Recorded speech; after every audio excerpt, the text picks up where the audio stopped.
Pois é, e falando sobre essa viagem, o ministro da Fazenda, Fernando Haddad, que participa de encontro com integrantes do G7, o grupo das maiores economias do mundo, no Japão, expressou uma série de preocupações com a Argentina. Então a gente volta a Brasília com Catiúcia Sotomayor. Quais são essas preocupações, hein, Catiúcia?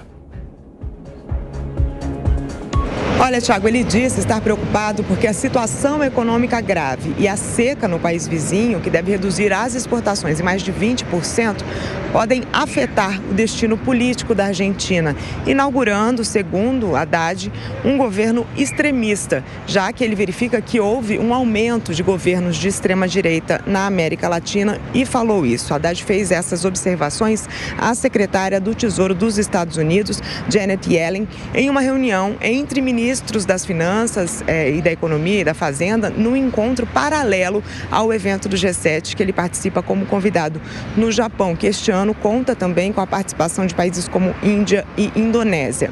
Haddad ainda disse que a Argentina precisa da ajuda do FMI, o Fundo Monetário Internacional, com o apoio dos Estados Unidos e do Brasil para poder se recuperar dessa crise. Na conversa com a secretária do Tesouro americano, ele teria dito também ela teria dito a ele não ter qualquer objeção na relação comercial do Brasil com a China.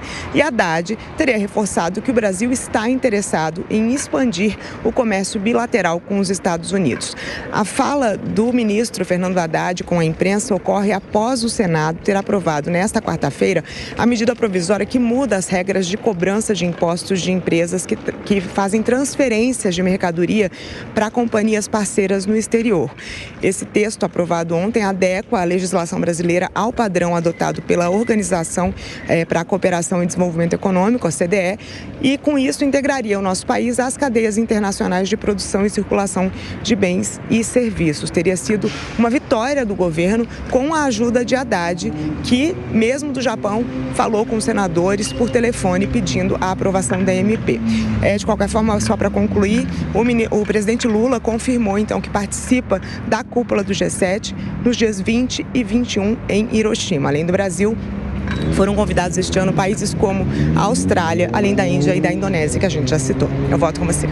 Justo, a gente continua acompanhando a viagem de Fernando Haddad. Até mais tarde, girando os comentaristas. Diogo Schelp, em relação à Argentina, de que forma o FMI pode ajudar o país vizinho, que praticamente sempre esteve em crise, né? Exatamente. Como sempre, o que os argentinos esperam do FMI é que ponha dinheiro no país, mas não dê palpite na política macroeconômica, o que muitas vezes é algo incompatível, né, com as próprias regras, né, e expectativas do FMI. É interessante a observação do ministro Fernando Haddad, porque ele joga a carta da democracia, da ameaça à democracia na mesa para alertar para um problema econômico argentino e mobilizar, digamos assim, sensibilizar os credores internacionais. Porém, primeiro, ela não se baseia tanto na realidade. O que a gente vê nas opções políticas que existem atualmente colocadas na mesa do jogo político argentino não é exatamente a preferência, digamos assim, por extremistas de direita.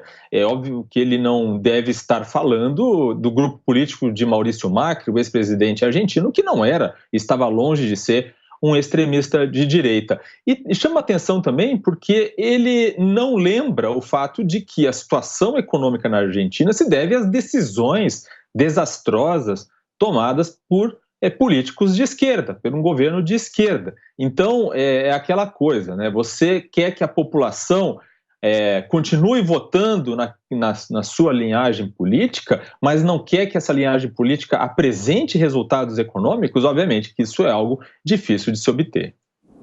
Capes. Novamente, a questão da ameaça à democracia, os desvios do debate para esse campo ideológico, ou seja, aquele que não concorda com os políticos de esquerda é sempre visto como uma ameaça à democracia. Acho que o Haddad tem que ter preocupações com a Argentina, sim, mas preocupações com relação à economia da Argentina. Eu vi o presidente Lula acenando com a possibilidade do Brasil anunciar empréstimos para a Argentina. Vou dar um exemplo. Os Estados Unidos da América, a maior potência econômica do mundo, está com um déficit fiscal que vai chegar a 34 trilhões de dólares. que isso é 30 vezes o PIB brasileiro, quase 30 vezes o PIB brasileiro, e ameaça entrar em default, quer dizer, tem que reestruturar o pagamento das suas dívidas se o Congresso americano não elevar o teto de gastos no dia 1º de junho.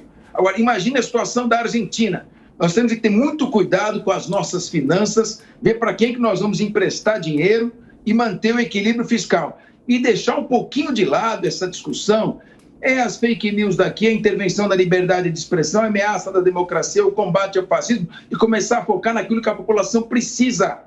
Contenção de gastos, não reverter privatizações já feitas, equilíbrio fiscal, gastar menos do que arrecada, ter mais responsabilidade e menos discurso político na boca.